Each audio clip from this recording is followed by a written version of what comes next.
И од мене стартува уште едно ново издание на емисијата за родителство, за практично родителство 0+ месеци на телевизија Телма. Кога е вистинскиот момент детето да се одвикне од пелени? Дали е подготвено за нокшир или пак се уште треба да носи пелени? Од кои причини, односно од што зависи контролата и воспоставувањето на контролата на мокрењето во детска возраст? Денеска на оваа тема ќе зборуваме со професор доктор Дафина Кузмановска, педиатриски нефролог. Добре ни дојдовте. Добро најдов. Ова е можна интересна тема, бидејќи има најразлични ставови поврзани со тоа кога детето треба да почне да мокри во нокширче. Многу мајки и баби знаат да се пофалат дека нивното дете го одвикнале од пелени на 1 година, потоа ги обвинуваат пелените за еднократна употреба, дека се тие всушност виновници што децата долго време носат пелени, бидејќи кога ќе се измочкат во нив, тие не чувствуваат дека се мокри. Па еве сега да ве прашам на која возраст всушност е најоптимално да почне одвикнувањето од пелени? Точно е тоа дека родителите и бабите и дедовците се уверени многу од нив дека нивните деца се нешто специјално. И тоа е нормално, веројатно е нормално и ние кога имавме мали деца, понекогаш така сметавме, но вистината е далеку од тоа. Повеќето деца се вообичаено паметни, вообичаено се развиваат, значи нормален, просечен развој имаат. Кој е тој развој кога зборуваме за оваа тема?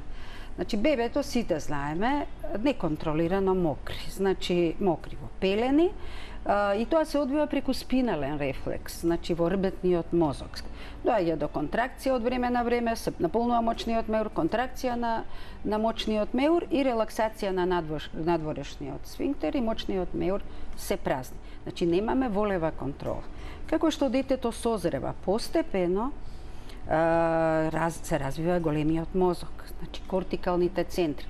Постепено почнува детето да сваќа дека може сигнали од мочниот меур да ги контролира.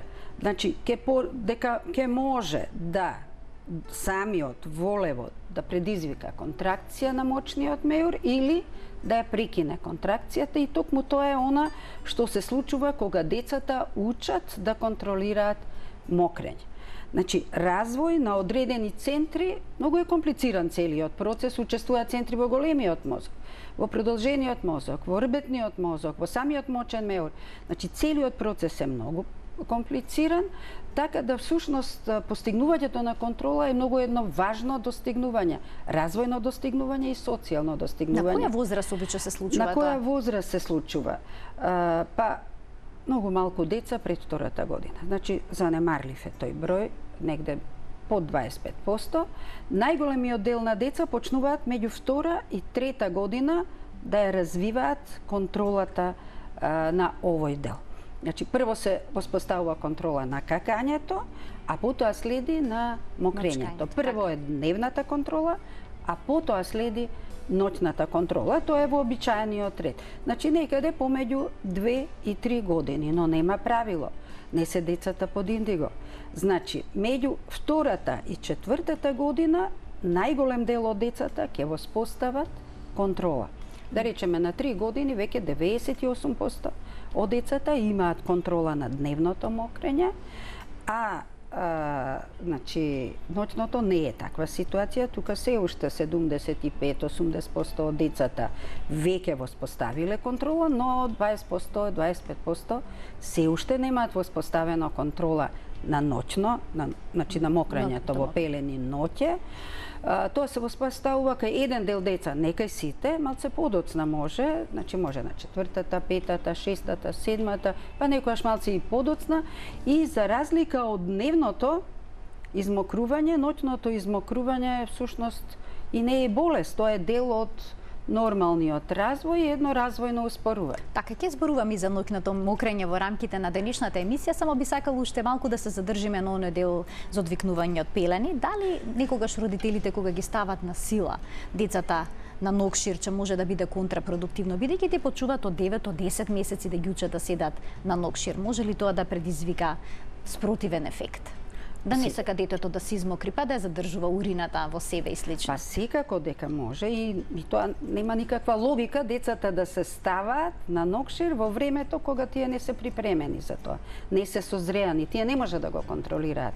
Значи треба родителот да е толку умен, интелигентен, да чувствува, да ги гледа знаците кога неговото дете е спремно. А лесно е ли да се препознат? Кои се знаците за тоа дали детето е спремно или не за таков чекор? Во главном родителите, како и за други подрачја од неговиот развој, родителите го развиваат своето шесто сетиво. Инстинктивно. И тие си ги познаваат своите деца, значи децата ќе почнат. Прво почнува ноќе сува пелена. Па потоа од време на време почнува ќе каже кога веќе се измочал или ќе даде некој знак. Значи, дури тогаш, а тоа е после втората година најрано, вреди да се почне со тренинг за одвикнување на мокрење. Пред тоа е безсмислено, а казнување во ниеден период не е дозволено. Како вие ќе казнувате нешто на што детето всушност нема контрола? Значи, може би не е зрело. Се разбира дека секое казнување, па и ова, може и контрапродуктивно да биде, тоа е познато. И тоа воопшто треба да се отфрли како метод при воспитување на децата. Нема казнување, значи има разговор, има објаснување, има софино, трпеливост на прво, не е лесно родител да се биде. Меѓутоа, паметниот родител така постапува. Паметниот родител, како беше она песната, кој не слуша песма, ќе слуша бура. Така. Ќе му се врати како бура. Така, многу добро срочено. Во овој дел од емисијата ќе ги вклучиме и телефоните 3076-677, ќе им дадеме можност на гледачите доколку имаат прашање поврзано со денешната тема во споставување на контрола на мокрење кај децата, може да се јават, да постават прашање, одговор ќе даде професор доктор Дафина Кузмановска. Навистина ми е драго што денеска сте дел од 0М+. Откако ќе се воспостави контролата на уринирање, споменавте тука помеѓу втората, третата, па понекогаш и четвртата година, кај некои деца во текот на денот се јавува еден проблем со подмокрување, подмочување. Зошто се јавува тоа? И дали е свесно? Гледате, самиот процес на одвикнување е малце долготраен, континуиран процес и не оди идеално. Децата понекогаш ќе направат инцидент, ќе се измочаат во гаки и тоа е ако се јавува ретко, ако е транзиторно, интермитентно, ние не обрнуваме внимание на тоа, тоа е дел од нормалата. Меѓутоа, некои деца навистина можат и во значи во возраст во која што се очекува дека ќе воспоставиле контрола, тоа се 4 години и понатаму продолжуваат да се мочкаат во гаки, значи неконтролирано да се мочкат. И тоа секако дека може да биде дел од заболување, значи различни заболувања на уринарниот тракт. Некои од тие заболувања се анатомски, структурни дефекти, а најчесто се работи за функционално пореметување. Ние како сигнификантно го сметаме доколку се јавува повеќе пати во тек на неделата, кај дете постаро од 4 години или доколку се јави кај дете кој што претходно воспоставило контрола на мокрење, дневна контрола и одеднаш сега почнува повторно дење да мокри. И особено е битно дали се присутни при тоа и други знаци. Други знаци на дисфункција на дисталниот уринарен тракт. Тоа може да видат зачистено мокрење, така наречено ургентно мокрење, кога детето почувствува потреба да мокри и мора веднаш да мокри, додека отиде во тоалетот, оно веќе свршило работата. Значи, стакато мокрење, испрекинато мокрење. Се тоа симптоми многу зачестено мокрење, мали количини. Значи, симптоми кои што веќе укажуваат дека може би се работи за заболување, некое заболување на уринарниот тракт и е потребно проценка, евалуација. И многу често кај такви деца сретнувате истовремено и проблем со дебелото црево, дисфункција на дебелото црево, со обстипација. Тоа е затвор, запек. Значи, во комбинација оди многу често и тоа треба да се процени дали е присутна обстипацијата и доколку е присутна, прво треба таа да се лекува. А тоа не е така едноставно, за разлика од возрастните, каде е јасно што е обстипација, што не е обстипација. Сите знаеме што е запек, неколку дена нема да оди во WC и столицата ќе биде тврда, кај деца не мора да е така. Значи, кај деца може да е класично, на неколку дена да оди со тврда столица, но можно и секој ден да оди мали количини. И тоа е повторно обстипација, или дури и пролив да има, и тоа. Значи, треба посебен скил, посебна вештина, педијатар тоа може да го процени, да видиме каква е ситуација со цревниот транзит.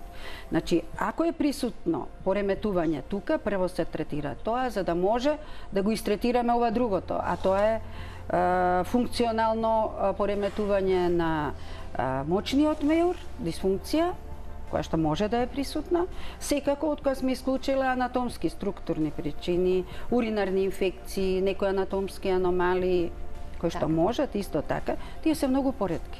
Многу е поретка ова дисфункција на мочен меур. Така само ќе ги замолам од режија да го наведа телефонскиот број на телевизија Телма 3076-677, доколку гледачите имаат прашања за да можат да се вклучат во програма. А кога зборуваме за нормалната физиологија на мокрењето, што тоа подразбира? Колку пати во текот на денот е нормално детето да мочка? Нормална физиологија на мокрење подразбира многу работи, меѓу нив е и тоа колку пати треба да мочка. Нормално 6, 5, 6, 7 пати. Нормална физиологија на мокрење треба да се разбере за да можете да разберете што е абнормално. Так. Значи, како отстапување од нормалното. Значи, нормално. Еве, замислете си мочниот меур како балон, кој што е сместен во долниот дел на стомакот, на абдомен. Тој балон за вратот го држите со едната рака, тоа е вратот на мочниот меур, а другата рака сте ја поставиле на балонот. Значи, нормалното мокрење, што подразбира? Контракција кон доле, истиснување со едната рака, а со ова рака истовремено релаксација. Значи, треба координација. Значи, таа координација не постои кај малите деца, треба да ја воспостават во периодот кога се одвикнуваат од мокрење. Значи, пореметување на различни нивоа може да дојде. Можно е да е, еве, да речеме, мочен меур со мал капацитет. Значи, мал мочен меур кој што практично додека нормалниот мочен меур се полни нели со урина. Притисокот натре е цело време нормален, не се зголемува. Кога ќе го достигне својот капацитет одговарачки за возраста, одат сигнали до мозокот и почнува мокрењето. Ке овие деца со мал мочен меур, значи мал капацитет, тоа се случува на многу помала количина мочка. И тие мочат често. И мочат мали количини. И тие деца многу често имаат така наречена нестабилност на мочниот меур со појава на контракции одеднаш, неинхибирани. Значи, ќе го изненада детето и за да ги спречи контракциите, ќе го стегна надворешниот сфинктер. Во тој случај во мочниот меур се создава невозможна ситуација во која имате се контрахирал детрузорот, значи самиот мускул на мочниот меур, истовремено се стегнал надворешниот сфинктер, значи ситуација невозможна со висок притисок во мочниот меур кој се пренесува назад во горниот уринарен трак, може да се яви рефлукс, инфекции, рест урина и бубрежно оштетување. Така, низа компликации. Тоа е еден тип. Друг тип на пореметување, вие ако еве тој балон зарад некоја причина не се празни редовно, се заборават. Тоа се најчесто деца кои забораваат да мочат, од различни причини, се заиграат, во училиште одлагаат мокрење. Многу често одлагаат, одлагаат, не билува в тоалетот и така натаму, меѓутоа тоа не е добро. Значи, се шири претерано мочниот меур и оние сигнали кои што информираат дека е потребно мокрење, со време практично се губат, не реагираат. И детето се шири и шири мочниот меур, го надминува капацитетот, се оштетува зидот, станува млитов мочниот меур и во еден момент ќе претече и повторно ќе се измоча во гаки. Значи и првиот пат и со мал мочен меур ќе се измоча во гаки. И со претерано ќе се измоча и највака тешкото пореметување е она дискоординација, која може комбинирано и во првиот и во вториот случај да се јави, во која што имате детрузор сфинктер дисинергија. Во исто време кога се стега мускулот на мочниот меур се контрахира, истовремено наместо да се отпушти надворешниот надворешниот сфинктер и убав млаз да се добие комплетно да се испразни мочниот меур, напротив се стега и во тој случај доаѓа до висок притисок, рефлукс и ризик за бубрежно оштетување, мочниот меур, ѕидот се задебелува, работи против отпор, се јавуваат неинхибирани контракции, резидуална урина и сите можни компликации. И во екстремни случаи тоа може да биде дури многу опасно, да имитира хидронефроза и рефлукс од најтежок степен. Фала Богу, ретко е тоа. Тоа е така наречен Хинман синдром, во која вие ќе сретнете проширување на проксималниот уринарен тракт и се чудите дали е ова аномалија, дали е валвула на задната уретра, а не, всушност е функционално пореметување. И тука е многу често со обстипација. Зошто? Затоа што всушност истите мускули на карлично дно, кои што всушност обезбедуваат континенција. Така. Истите и дебелото црево го држат. Колку се поврзани дебелото црево и уринарниот тракт. Имаме гледач на линија, да го вклучим, имаме уште навистина многу малку простор во денешното издание. Добар ден, повелете. Ало? Добар ден, повелете во програма. Добар ден. Имам едно прашање. Повелете. Јас сум баба на внуче, на 23 ноември ќе полни 3 години. Така. Не сака да ги тргне пелените, какаво нив и моче, и кога треба да му ја менјаме, не дозволува да го смениме. А оди во градинка од 9 месеци. Така, ви благодарам што се вклучивте во програма. Така, едно од најчестите прашања и на родителите и на бабите и дедовците. Па рековме, ова веќе го објаснивме. Одговоривме на почетокот. Ние го одговоривме. 3 години е време во кое што веќе треба да се почне. Се разбира со сила дека тоа нема да се прави, секако дека треба да се тргнат пелените. Значи, ако вие го ставите со пелени, оно е комотно и тука нема начин вие, значи ќе го успорите процесот наместо да го убрзате, ќе внимавате на знаците кои се присутни, но и покрај тоа ќе го ставате на фин начин, со тактика, ќе го ставате на 2 сата, на 2-3 сата на нокширче и ќе се воспостави контрола. Така. Значи, нема волшебно стапче. Повторно, тренингот е нешто што... Па тренингот не е некоја, тоа е природна работа која што сите ја постигнале, не треба школа за да можете вие да го истренирате детето да контролира мокрење. Тоа го знаат сите родители, уште која станале родители, и постепено, ако не го знаат, ќе го научат. Значи, време е да се почне, ќе ги отфрлите пелените и ќе почнете. Ако има право се уште, некои деца и 4 години, и тоа е нормално. Значи, не сите во истиот момент се спремни. Тоа што оди од 9 месеци, тоа не е причина за да биде позрело отколку што е. Така. Професорке Кузмановска, ви благодарам што бевте дел од 0N+, навистина интересна тема.